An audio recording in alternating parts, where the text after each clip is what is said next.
Osmania university విద్యార్థుల సమక్షంలో ఈ రోజున ఆదివాసులకు న్యాయం జరగాలి, ఆదివాసులతో కావచ్చు మావోయిస్టుల ప్రాణాలైనా కూడా పోకుండా ఉండాలి, వాళ్ళతో శాంతియుతంగా చర్చలు జరపాలని చెప్పేసి ఈరోజు ఉస్మానియా యూనివర్సిటీలో మీరంతా చేయడం జరుగుతుంది. చర్చలకు రావాలని చెప్పి కేంద్రం దిగి రావాలని చెప్పేసి అన్నారు. ప్రధానంగా ఎందుకు ఆపరేషన్ కగారును నిలిపివేయాలంటున్నారు? ఒకటి సార్, దేశంలో జీవించే హక్కు ప్రతి ఒక్కరికి ఉంది. కానీ కేంద్ర ప్రభుత్వం మావోయిస్టుల నిర్మూలన లక్ష్యంగా ఆపరేషన్ కగారు పేరుతోటి ఈరోజు దండకార్యంలో ఊచకోతలు చేస్తున్నారు.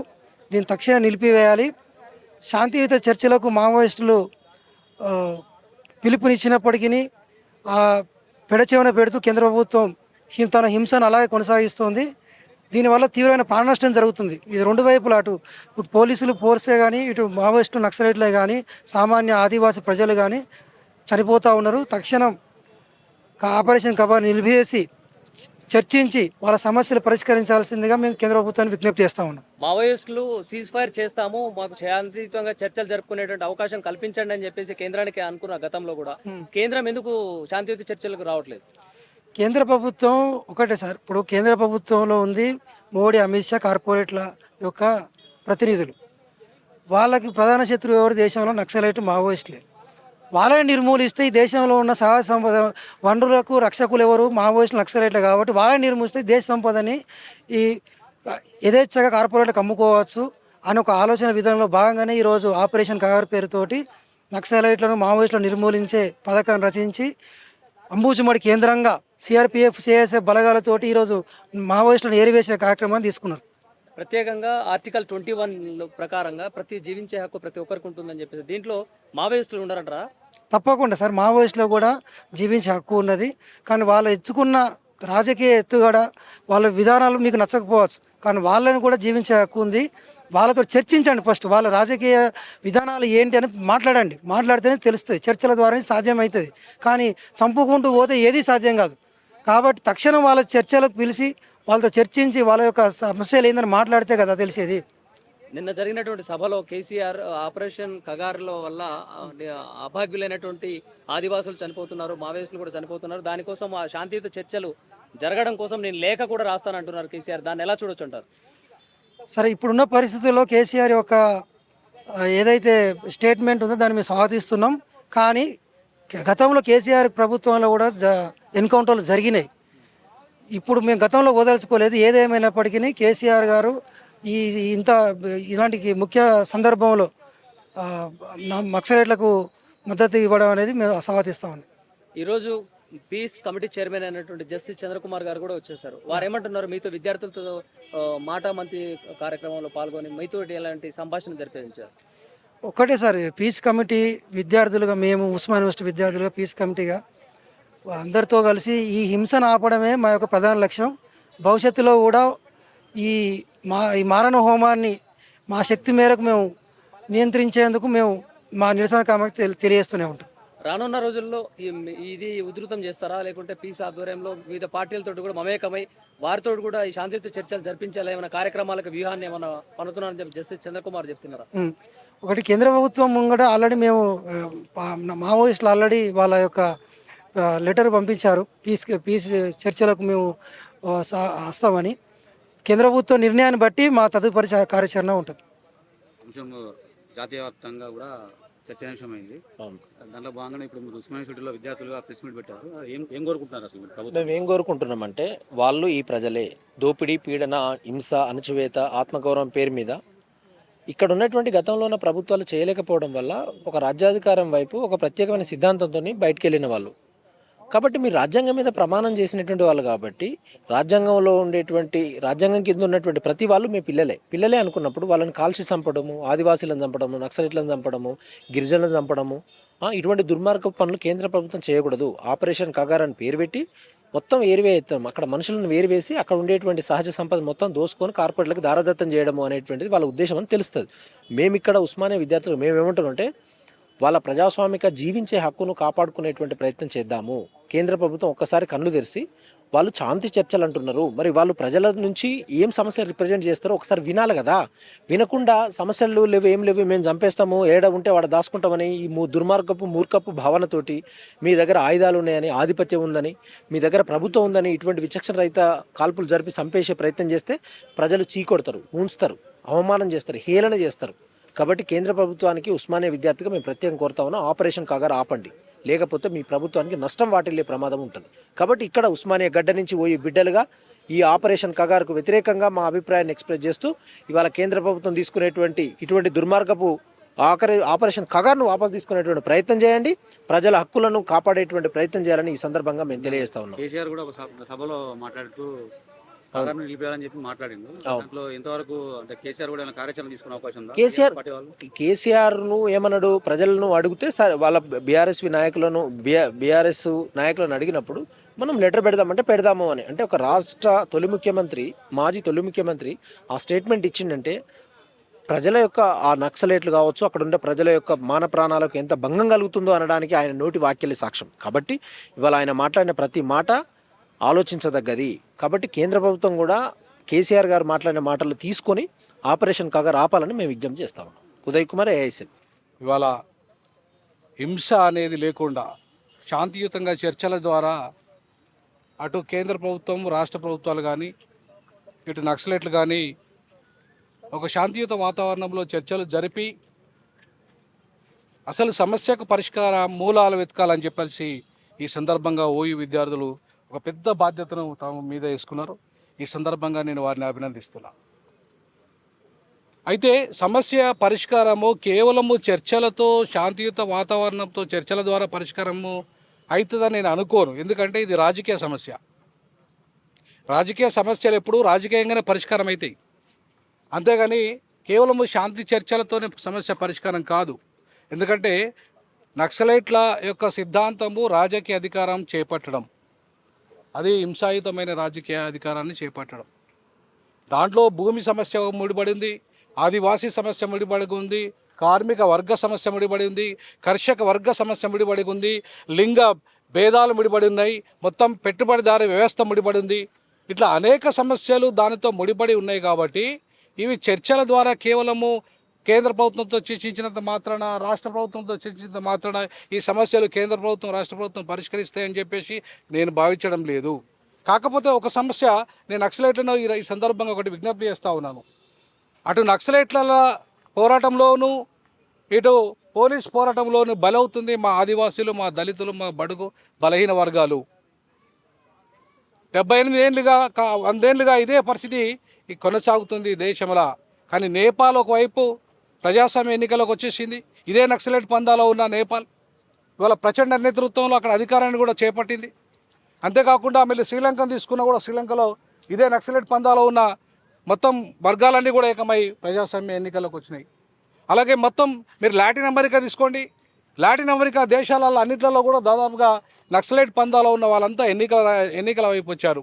అటు మార్క్స్ కానీ, ఇటు మావో కానీ, ఇటు లెనిన్ కానీ ఎక్కడ కూడా ఎన్నికల పందాను వ్యతిరేకించలేదు వాళ్ళు. ఇలా ప్రపంచమంతా ఎన్నికల వైపు పోతున్నది. నేను విజ్ఞప్తి చేస్తూ ఉన్న నక్సలైట్లను, దయచేసి ఇంకా ప్రాణహానికి స్వస్తి పలుకుదాం, మీరు రండి ఎన్నికల్లోకి. మాలాంటి వాళ్ళు మేము 3 లక్షల ఉద్యోగాన్ని వదిలేసిన నేను ఎన్నికల కోసమే సమాజ నిర్మాణం కోసమే నాలాంటి వాడిని ఉద్యోగం వదిలేసి ఇవాళ 1.5 years నుండి నేను ఇవాళ రాజకీయ ఉద్యమం చేస్తున్నా. చాలామంది కలిసి వచ్చే మిత్రులందరితో కలుస్తున్నా, మాట్లాడుతున్నాం. మేము కూడా నక్సలైట్లతో కలుస్తాం, మాలాంటి వాళ్ళంతా కూడా నక్సలైట్లతో కలుస్తాం. ప్రజాస్వామ్య ఎన్నికలకు వస్తే మొత్తం ఈ దేశంలో 4వ ప్రత్యామ్నాయం అవుతారు మీరు. ఈ దేశంలోనే ఒకవైపు ఇవాళ అంటే కాంగ్రెస్ ఇండియా కూటమి, మరొకవైపు బీజేపీ ఇండియా కూటమి, ఇంకోవైపు వామ కూటమి ఉంది. కానీ నక్సలైట్లని నమ్ముతారు ప్రజలు, ఎందుకంటే మీరే నిజాయితీ పరులుగా త్యాగం చేస్తున్నారు. ఇలా మీరే ఇవాళ ఆత్మార్పణ చేసుకుంటున్నారు. నక్సలైట్ ఎన్కౌంటర్ చచ్చిపోతున్నారు. మీ అంత త్యాగం ఎవరిది లేదు ఇక్కడ. కాబట్టి మీలాంటి త్యాగ పురుషులంతా కూడా ఎన్నికలకు వస్తే 4వ ప్రత్యామ్నాయంగా ఈ దేశంలో వస్తారు, ఈ రాష్ట్రంలో కూడా అవుతారు. ఈ రాష్ట్రంలో కూడా 4వ ప్రత్యామ్నాయంగా మీరే అవుతారు. మాలాంటి వాళ్ళంతా మీ నాయకత్వంలో పనిచేస్తాం, మేము త్యాగ పురుషుల నాయకత్వంలో పనిచేస్తాం. అధికారం మన వైపు వస్తుంది. కాబట్టి కేవలము కగార్ పేరుతో వాళ్ళ లక్ష్యం కేవలము మిమ్మల్ని అంతమొందించడమే, కానీ మా లక్ష్యం మిమ్మల్ని అధికారం తీసుకురావడం. మీరే అధికారంలోకి రావాలి, మీరే ఈ దొంగలందరూ తరిమేయాలి, మీరే ఈ పెట్టుబడిదారి దొంగలను, ఈ భూస్వామ్య దొంగలను, ఈ అగ్రకుల దొంగలను తరిమేసే నిజాయితీ పనులు ఎవరైనా ఉంటే నక్సలైట్లు మాత్రమే. మేము ధైర్యంగా చెప్పగలుగుతాం. ఎందుకంటే ఇలా మా పేదల బతుకులంతా కూడా నక్సలైట్లే బాగు చేసిన. అంతో ఇంతో ఇవాళ భూమి సమస్య, అంతో ఇంతో భూమి పేదలకు దక్కిందన్న, అంతో ఇంతో మాకు ఇండ్లు పేదలకు ఇవాళ ఊర్లలో ఉన్నాయన్న, దొరల నుండి ఇవాళ మేము ఇవాళ అంతో ఇంతో ఇవాళ దొరల నుండి రక్షణ మాకు వచ్చిందన్న, అది నక్సలైట్ల పుణ్యాన్ని వచ్చింది. బాటంగా చెప్పగలుగుతాం. మేము ఒక అంబేద్కర్ వాదులుగా బాటంగా చెప్పగలుగుతాం ఆ అంశాలని. ఖచ్చితంగా మీరు రండి, రాజకీయాల్లోకి రండి. నక్సలైట్లే ఇవాళ దేశభక్తులు, నక్సలైట్లే నిజమైన పోరాట యోధులు. మీరు వచ్చి రాజకీయాలను శాసించండి, మేము వచ్చి మీతో కలుస్తాం. ఆ దిశగా 4వ ప్రత్యామ్నాయ దిశగా నక్సలైట్లు కనుక వస్తే ఒక రాజకీయ శక్తిగా బలమైన విప్లవం ఈ దేశంలో వస్తుంది. అది ప్రజాస్వామిక విప్లవం వస్తుంది. ఆ విప్లవం వైపు మనం పోదాం. పూలే అంబేద్కర్ పెరియార్ మావో ఆలోచన విధానాన్ని ఈ దేశంలో అమలు చేద్దాం. ఆ దిశగా నక్సలైట్లకు నేను పిలిపిస్తున్న, బహిరంగంగా కూడా వేడుకుంటున్నా, ఇక హింసను మానేద్దాం, హింసను మానేద్దాం. తుపాకీ కొట్టడం ద్వారా కాదు, తుపాకీ కొట్టడం ద్వారా రాజకీయ అధికారం రాదు. ప్రపంచమంతా కూడా ఇవాళ ఓటు అనే ఆయుధం ద్వారా మాత్రమే రాజకీయం అనేది వస్తుంది. రక్తపాత రహితం ద్వారా, ఓటు విప్లవం ద్వారా వస్తుందని చెప్పేసి ప్రపంచమంతా పోతున్న క్రమంలో మిమ్మల్ని విజ్ఞప్తి చేస్తూ ఉన్నాను. శాంతి చర్చలు వాళ్ళు చేసినా చేయకపోయినా ఇవాళ మనం ప్రాణాలు దక్కించుకోవాలి, మన ఆదివాసీలు ప్రాణాలు దక్కించుకోవాలి, మన దళిత ప్రజలు ప్రాణాలు దక్కించుకోవాలి, మన వర్గాలంతా ప్రాణాలు దక్కించుకోవాలి. బయటకు వచ్చి ఇవాళ రాజకీయ ప్రజాస్వామ్య పందంలో మీరంతా ఎన్నికల వైపు పోవాలని, ఖచ్చితంగా ఆ దిశగా అడుగులు వేయాలని మాలాంటి వాళ్ళంతా కూడా ఎదురు చూస్తున్నాం మీలాంటి వాళ్ళ నాయకత్వం కోసం అని చెప్పేసి విజ్ఞప్తి చేస్తూ, నాకు ఈ అవకాశం ఇచ్చిన ఓయూ విద్యార్థులకు, ముఖ్యంగా నా బిడ్డలంతా వీళ్ళంతా కూడా బడుగు బలహీన వర్గాల ఆదివాసీ పిల్లలు అయి ఉంటారు మొత్తానికి. ఎందుకంటే మీరు బాధ్యతాయుతంగా నిర్వహించిన ఈ కార్యక్రమానికి నన్ను పిలిచినందుకు మీరు పేరు పేరున జైభీములు తెలియజేస్తా ఉన్నాను. శాంతి చర్చలు జరగాల అని డిమాండ్ చేస్తూ మీ ఉస్మానియా యూనివర్సిటీ విద్యార్థులు ఈ కార్యక్రమం ఏర్పాటు చేసినందుకు మీ అందరినీ కూడా హృదయపూర్వకంగా అభినందిస్తున్నాను. మీ ధైర్యానికి, మీ సాహసానికి, మీ ఉత్సాహానికి కూడా నేను అభినందనలు తెలియజేస్తున్నాను. మిత్రులారా, శాంతి కమిటీ ఏ రాజకీయ పార్టీ ప్రారంభించింది కాదు, దీనికి ఏ పార్టీతో సంబంధం లేదు, మావోయిస్టులతో కూడా సంబంధం లేదు. ఒక రకంగా చెప్పాలంటే శాంతి కమిటీ ఏర్పాటు చేయడంలో ప్రధానమైన ఉద్దేశం ఏంటంటే, మేము ఆలోచించినప్పుడు ఏది పోయినా మళ్ళీ వస్తుంది కనుక ప్రాణం మట్టుకుపోతే మళ్ళీ రాదు. సో ప్రాణం చాలా విలువైంది సమాజంలో. డబ్బు పోతే రావచ్చు, పదవి పోతే రావచ్చు, ఇంకా ఏది పోయినా కూడా రావచ్చు, కానీ ప్రాణం పోతే వచ్చే సమస్య లేదు. కాబట్టి ఈ ప్రాణాన్ని పోకుండా కాపాడడానికి ఏదైనా అవకాశం ఉన్నదా? మేము అంటే ఎవరొక్కరో ప్రాణం కోసం మాట్లాడడం లేదు. అది ఆదివాసీ ప్రాణమైనా, లేదు ఒక పోలీస్ కానిస్టేబుల్ ప్రాణమైనా, ఒక ఎస్ఐ ప్రాణమైనా, లేదా మావోయిస్టు యొక్క ఆర్ముడ్ దళానికి సంబంధించినటువంటి వ్యక్తి ప్రాణమైన, ఎవరి ప్రాణమైనా ఒకటే. ఎవరు కూడా ప్రాణం పోవద్దు. అక్కడ ఏంటంటే మానవ సంబంధాలు కూడా ఉంటాయి. చనిపోయిన వాంది ఎవరైనా కూడా తల్లి ఉంటుంది, తండ్రి ఉంటాడు, అన్నదమ్ములు ఉంటారు, అక్కచెల్లెళ్ళు ఉంటారు, భార్య పిల్లలు ఉంటారు అందులో. మరి చనిపోయిన తర్వాత అక్కడ పరిస్థితి ఎట్లా ఉంటుంది చూసిన తర్వాత ఆ కుటుంబం ఏమైపోవాలా, ఆ తల్లి ఎంత బాధపడుతుంది, ఆ భార్య ఎంత బాధపడుతుంది. సో ఈ మానవ కోణం నుంచి మేము ఆలోచించి మేమేమంటున్నామంటే, ఇలాంటి ఒక హత్యాకాండలు కానీ ఒకరినొకరు చంపుకోవడం, ఒకరినొకరు చంపుకునే పద్ధతి మంచిది కాదు అనేది ప్రధానంగా మేము చెప్తున్న విషయం. మేము మరొక విషయం కూడా ఏం చెప్తున్నామనంటే, మనం జాతీయ పతాకంలో ఇవాళ అశోకుని ఒక ధర్మచక్రం పెట్టుకున్నాం. మరి అశోకుని ధర్మచక్రం పెట్టుకున్నప్పుడు పాలకులు ఎవరైనా కానీ వాళ్ళు అశోకుడు మనకి ఏం చెప్పాడు, అశోకుడు ఏం చేశాడని కూడా ఒకసారి ఆలోచించాలా. మొట్టమొదలు ఆయనకు రాజ్య విస్తరణ కాంక్ష ఉన్నప్పుడు అశోకుడు కళింగ దేశం మీద దండెత్తిపోయాడు. ఘోరమైన యుద్ధం జరిగింది. ఆ యుద్ధంలో ఎంతోమంది చనిపోవడం జరిగింది. ఎంతోమంది కాళ్ళు చేతులు దెయ్యిపోవడము, చనిపోవడము, ఆ శవాల మీద పడి భార్య పిల్లలు ఏడవడం, అదంతా చూసిన తర్వాత అశోకుని మనసు మారిపోయి ఆయన బౌద్ధ మతాన్ని స్వీకరించాడు. తద్వారా సమాజానికి ఎంతో మేలు జరిగింది. ఆ సమాజానికి జరిగినటువంటి మేలు వల్ల ఏంటంటే పక్షులకు కూడా పశువులకు కూడా నీటి తొట్లను ఏర్పాటు చేశాడు. హాస్పిటల్స్ కట్టించాడు. రోడ్లకి ఇరువైపులా చెట్లు నాటిచ్చాడు. నేడు యూనివర్సిటీలను ఆ రోజుల్లో పెట్టాడు. అనేక దేశాలకు బౌద్ధ గురువులను పంపించి ఎంతో ప్రపంచ శాంతికైన ఒక రకంగా ఉపయోగపడ్డాడు. పాలకులకు ఒకటే విజ్ఞప్తి చేస్తున్నాం, అది ఏ పార్టీ వాళ్ళైనా ఒక మనుషులుగా మనం ఆలోచించాల్సిన అవసరం ఉంది. మానవులుగా మనం ఆలోచించాలా. మానవులుగా ఆలోచించినప్పుడు మనం ఏం చేయాలా అంటే, ఈరోజు కూడా మేము ఒక ఆర్ఎస్ఎస్ ప్రముఖంతో మాట్లాడినాం. ఆయన కూడా చాలా అవగాహన ఉంది, ఎంతో గొప్ప అవగాహన ఉంది. మానవతా విలువలు పరిరక్షించాలని ఆయన కూడా ఇవాళ మాతో మాట్లాడడం జరిగింది. మేము కూడా దీనికోసం తోడ్పడతాము, ప్రయత్నం చేస్తాము అని చెప్పడం జరిగింది.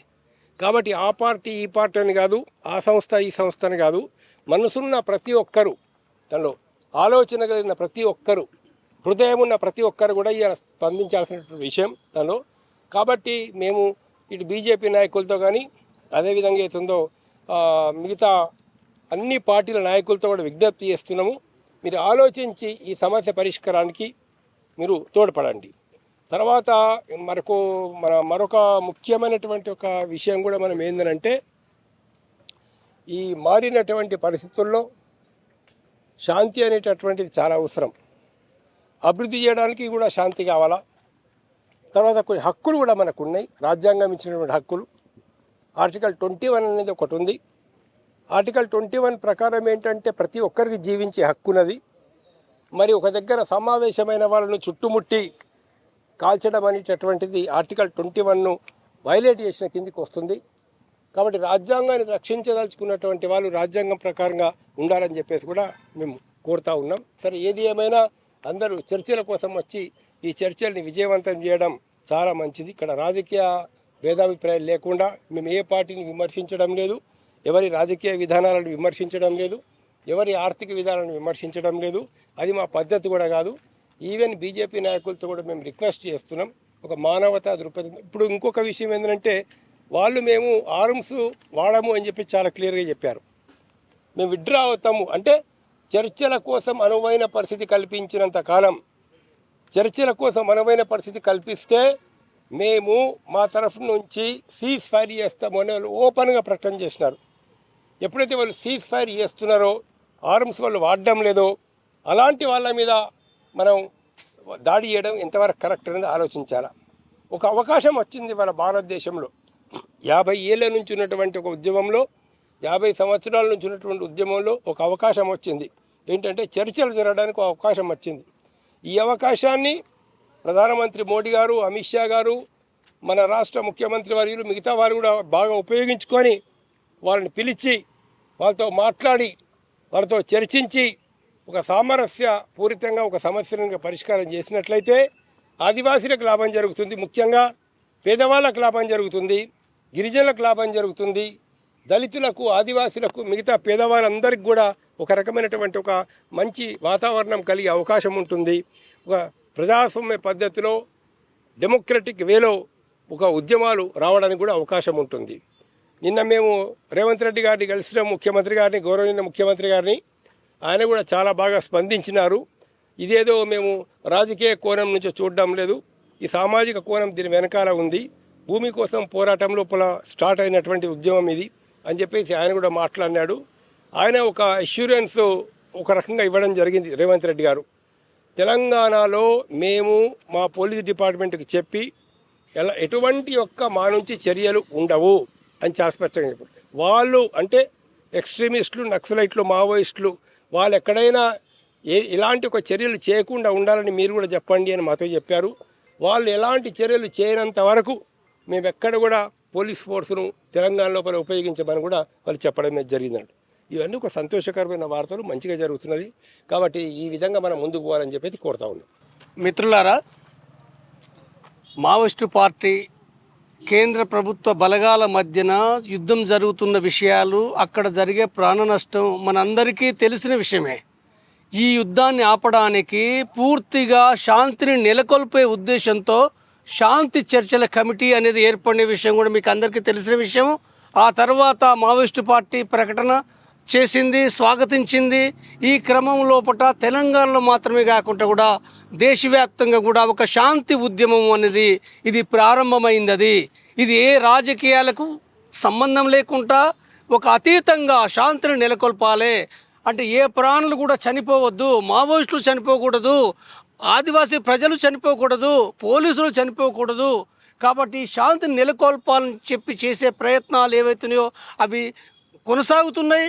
ఈ నేపథ్యం లోపల ఉస్మానియాకు సంబంధించిన విద్యార్థులుగా మీరు ఇక్కడ అంటే గతం నుంచి ఒక చరిత్ర అనేది ఈ ఉస్మానియా యూనివర్సిటీకి ఉంది.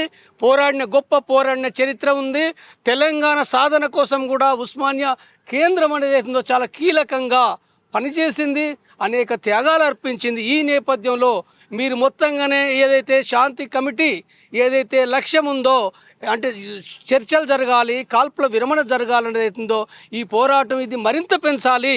ఇది విద్యార్థులు మాత్రమే కాకుండా మొత్తంగా సమాజంలో పోలీసులు సైతం కూడా రాజకీయాలకు అతీతంగా అంటే కాంగ్రెస్ కార్యకర్తలు కావచ్చు, బీజేపీ కార్యకర్తలు కావచ్చు, ఇంకా ఏ పార్టీ బీఆర్ఎస్ కావచ్చు, ఎవరైనా కానీ ఈ శాంతి ఉద్యమంలో కూడా ప్రతి ఒక్కరూ భాగస్వాములు కావాలన్నది మా శాంతి కమిటీ పిలుపిస్తుంది. కాబట్టి ఈ శాంతి కమిటీ ఈ పిలుపు ప్రకారంగా ఇది ఏదైతుందో ముందు తీసుకుపోవాలని కోరుతున్నాము. ఈ సందర్భంగా కూడా మళ్ళీ నేను మరొకసారి అంటే వివిధ రాష్ట్ర ప్రభుత్వాలకు, వివిధ పార్టీలకు విజ్ఞప్తి చేస్తున్నాం. నిన్న సీఎం రేవంత్ రెడ్డి కూడా మాతోటి శాంతి కమిటీతోటి మాట్లాడడం జరిగింది. ఈ నేపథ్యంలో భారత ప్రభుత్వం కూడా ఒక విశాల దృక్పథంతో ఏదైతుందో ఈ కాల్పుల విరమణ ప్రకటించాలి. శాంతి అనేది ఏదైతుందో కేంద్ర ప్రభుత్వం ప్రకటించడం ద్వారా తప్పనిసరిగా శాంతి సాధనకు ఒక బలమైన ముందడుగు పడి సమాప్తం కావడానికి అవకాశం ఉంది. కాబట్టి ఈ సందర్భంగా ప్రభుత్వానికి విజ్ఞప్తి చేస్తూనే మరొక వంక విశాల ప్రజలు కూడా తమ స్థాయి లోపట శాంతి ఉద్యమం కోసము వివిధ రూపాల లోపట ప్రదర్శనలు మాట్లాడడం అనేది జరగాలని మేము కోరుతున్నాం. ఈ సందర్భంగా విద్యార్థులకు కూడా ఈ కార్యక్రమం నిర్వహించినందుకు నేను అభినందనలు తెలియజేస్తూ నేను ముగిస్తున్నాను. Please subscribe to the channel and download the Politicos app from the links in the description.